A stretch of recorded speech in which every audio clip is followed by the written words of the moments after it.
அன்பிற்கினிய சகோதர சகோதரிகளே,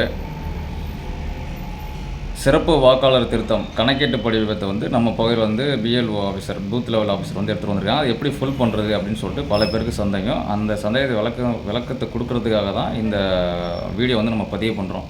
ஃபஸ்ட்டு ஸ்டெப்பு மேலே நம்மளுடைய பேர் வந்துடும், வாக்காளர் எண் வந்துடும், நம்மளுடைய அட்ரஸ் வந்துடும், நம்மளுடைய வரிசை எண் வந்துடும், நம்ம எங்கே ஓட்டு போடுறோம், நம்மளுடைய சட்டமன்ற தொகுதி என்ன, நம்ம மாவட்டம் என்ன அப்படின்னு சொல்லிட்டு வந்துடும்.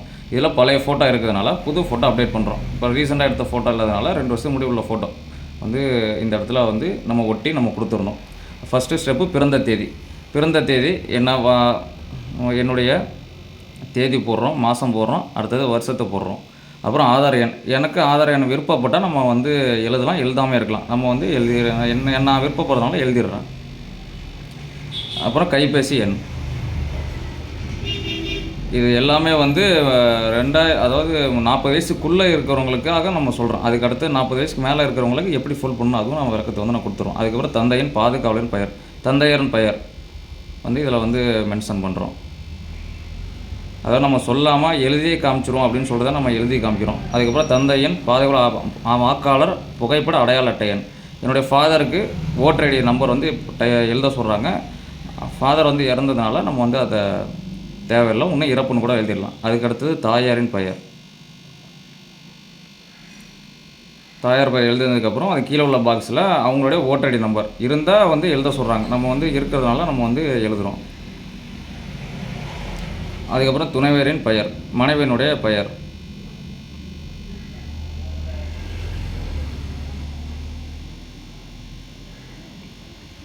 மனைவியினுடைய ஓட்டர் ஐடி நம்பர் இருந்துச்சுன்னா ஃபுல் பண்ணுங்கள் அப்படின்றாங்க.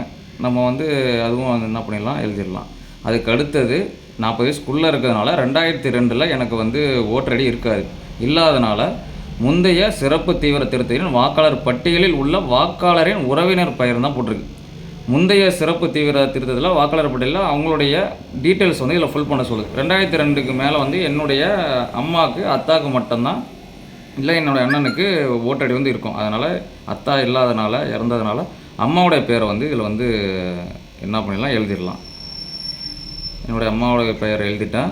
அதுக்கப்புறம் எங்கள் அம்மாவுக்கு ஓட்டர் ஐடி 2002 என்ன ஓட்டர் ஐடி இருந்துச்சு, எந்த மாவட்டத்தில் போட்டாங்க, இல்லை வேறு ஒரு சட்டமன்ற தொகுதியில் இருந்தாங்களா, வேறு அட்ரஸில் இருந்தாங்களான்னு சொல்லிட்டு அம்மாட்ட கேட்டு தான் அதை ஃபுல் பண்ணணும். ஏன்னா பழைய ஓட்டர் ஐடி நம்பர் தான் இதில் எழுத சொல்லுது, அந்த ஓட்டர் ஐடி இருக்காது. அது தேடி தான் நம்ம எடுக்கணும். இன்னொன்று உறவினர் பெயர். உறவினர் பெயர் என்னுடைய ஃபாதர் பேரை போடலாம், அதாவது எங்கள் அம்மாவுடைய கணவர் பேர், இல்லை எங்கள் அம்மாவுடைய அத்தா பேர் ஃபாதர் பேர் போடலாம். இல்லை அம்மாவுடைய கணவர் பேர், அதாவது என்னுடைய ஃபாதர் பேரை இதில் எழுதிக்கலாம். கல்யாணம் ஆனவங்க ஃபாதர் பேர் தான் போகணுன்னு அவசியம் கிடையாது. கணவர் பேரே என்ன பண்ணிடலாம், எழுதிடலாம். உறவுமுறை கணவர். மாவட்டம் நாகை, மாநிலம் தமிழ்நாடு. இதெல்லாம் சட்டமன்ற தொகுதியின் பெயர். எங்கள் அம்மா 2002க்கு முன்னாடி எங்கே ஓட்டு போட்டாங்க அப்படின்னு சொல்லிட்டு நம்ம அதை கண்டுபிடிக்கணும். எங்கள் அம்மா நீடூரில் கங்கணத்து ஊராட்சியில் 2005க்கு பிறகு தான், 2005 அந்த நேரத்தில் தான் ஓட்டடி இங்கே எடுத்துருக்குறாங்க. அதாவது பூம்புகார் சட்டமன்ற தொகுதியிலேருந்து மயிலாடுதுறை சட்டமன்ற தொகுதி மாறி, அதை எப்படி எடுக்கிறது கண்டுபிடிக்கிறதுன்னு சொல்லிட்டு நம்ம பார்க்குறோம். ஆனால் அவங்க பழைய வீட்டு அட்ரஸ் வடகரை இருக்கிறதுனால பூம்புகார் சட்டமன்ற தொகுதி அதை நம்ம எழுதிட்டோம். அதுக்கடுத்து பாகம் எண், வரிசை எண். அப்போ என்ன பாகம் எண், வரிசை எண் இருந்துச்சுன்னு சொல்லிட்டு அதை கண்டுபிடிக்கிறோம். அதுக்கு சிஸ்டத்தில் தான் என்ன பண்ணலாம், இல்லை ஃபோனில் கூட கண்டுபிடிக்கலாம். இதெல்லாம் சர்ச் பை நேம்னு இருக்குது பாருங்கள். இந்த சர்ச் பை நேமில் ஓட்டர் ஐடி நம்பர் இருந்துச்சுன்னா, பழைய ஓட்டர் ஐடி இருந்துச்சுன்னா ஓட்டர் ஐடி நம்பர் வச்சு நம்ம எடுத்துடலாம், சர்ச் பை எப்பிக்னு சொல்லிட்டு. இல்லை சர்ச் பை அவங்கள்ட்ட பழைய ஓட்டர் ஐடி இல்லாதனால நேமை சர்ச் பண்ணணும். கீழே மாவட்டம் கேட்கும், எந்த அசம்பிளின்னு சொல்லிட்டு கேட்கும். அதுக்கு அடுத்தது பேரை சர்ச் பண்ண சொல்லும், மேல் ஃபீமேலு. அதுக்கப்புறம் வெரிஃபிகேஷன் கோட் சர்ச் பண்ணோன்னே நிறையா டீட்டெயில்ஸ் வரும். இதில் வந்ததுனால என்னுடைய அம்மா பேர் இந்த இடத்துல இருக்குது, ஆமினா பீவி முகமது ஹனீஃபா, இது ஒன்று இருக்குது. 2வது உள்ள இடத்துல ஆமினா பீவி அப்துல் மஜீத், என்னுடைய தாத்தா பேர் இருக்குது. 2த்தில் அதாவது எங்கள் கணவர் பேருக்கு கூட எங்கள் அத்தா பேர் இருக்கிறதுலேயே நம்ம மென்ஷன் பண்ணிடலாம். சீரியல் நம்பர் 105, பார்ட் நம்பர் 108, பழைய ஓட்டர் ஐடி நம்பர் இதுதான், ப்ரீவியஸ் எபிக் நம்பர் 285178. இதை தான் நம்ம மென்ஷன் போகிறோம். இது மேலெல்லாம் வருஷலாக இருக்க போகிறோம். இதெல்லாம் அவங்க கரண்ட்லேயே இருக்கிறாங்க, அந்த ஊர்லேயே இருக்கிறாங்க. பழைய ஓட்டர் புது ஓட்டர் ஐடி மாறிட்டோம், இவங்களாம் மாறினவங்க. இதை நம்ம எழுதிட போகிறோம். இந்த இடத்துல எழுதிடுறோம். இதுதான் இதை ஃபுல் பண்ணக்கூடிய இடம்.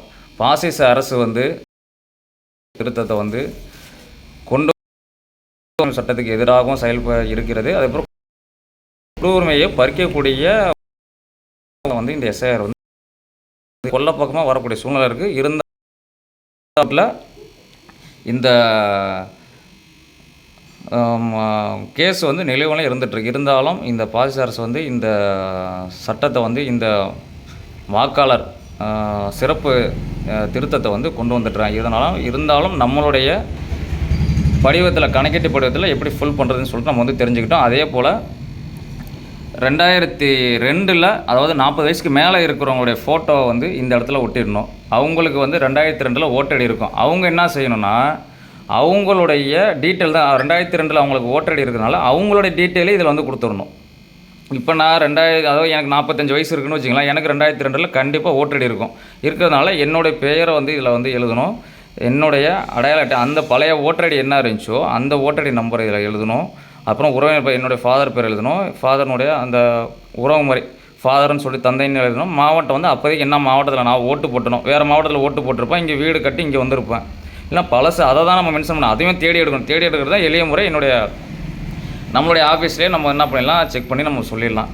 அதை தான் நம்ம மென்ஷன் பண்ணோம். சட்டமன்ற தொகுதியின் பெயர், அப்புறம் அந்த நேரத்தில் என்ன பாகம் எண் இருந்துச்சோ அந்த பாகம் எண் இதில் எழுதணும், வரிசை எண்ணை எழுதணும். இதுதான் இதனுடைய டீட்டெயில். தெரியாதவங்க நம்மளுடைய நீடூரில் இருக்கக்கூடிய அல்சையரா ஈசாவி மையத்தை காண்டாக்ட் பண்ணுங்கள். அப்படி இல்லைன்னா கூட உங்கள் பகுதியில் இருக்கக்கூடிய தமுக சகோதரர்கள், மனிதநேய மக்கள் கட்சி சகோதரர்கள், எஸ்டபிஐ சகோதரர்கள், எம்ஜேகே, முஸ்லீம் லீக்கு, தமிழ்நாடு தௌஹீத் ஜமாத்து, அதனுடைய ஊரினுடைய ஜமாத் தலைவர், ஜமாத் நிர்வாகிகள், அவங்கள வந்து யாரை வந்தாலும் நீங்கள் என்ன பண்ணலாம், காண்டாக்ட் பண்ணி நீங்கள் வந்து ஃபுல் பண்ணிடலாம். இதெல்லாம் தேவை இருந்தால் தான் ஃபுல் பண்ணணும்னு சொல்லிட்டு பூத் லெவல் ஆஃபீஸர் சொல்லுவாங்க. இது மஸ்ட் இல்லை, இது வந்து எழுதிக்கலாம் அப்படின்னு சொல்லிட்டு சொல்லுவாங்க. இருந்தாலும் நீங்கள் என்ன பண்ணுங்கள், தேடி கண்டுபிடிச்சி ஃபுல் பண்ணுங்கள். நேற்றைய தினம் வந்து தேர்தல் அதிகாரியை போய்ட்டு நம்ம வந்து நேரில் போய்ட்டு மீட் பண்ணோம் தாசில்தார் ஆஃபீஸில். அவங்க சொன்னக்கூடிய விளக்கத்தை, சார் நீங்கள் ஃபுல் பண்ணி தான் சார் ஆகணும், இல்லைன்னு நீங்கள் சொல்லக்கூடாது சார் அப்படின்னு சொல்லிட்டு தகவலை வந்து ஸ்ட்ரிக்டாக சொல்லியிருக்கிறாங்க. அப்படி இல்லைன்னா அந்த ஓட்டர் ஐடி கேன்சல் ஆகக்கூடிய வாய்ப்பு இருக்குது அப்படின்னு சொல்லிட்டு தகவலை வந்து கொடுத்துருக்குறாங்க. அதனால் நீங்கள் வந்து மேக்ஸிமம் நீங்கள் வந்து கண்டுபிடிக்கிறதுக்கு உண்டான முயற்சியை வந்து நீங்கள் வந்து எடுங்க. அதுதான் வந்து சிறந்ததாகவே வந்து இருக்கும். நன்றி சகோதரர்களே.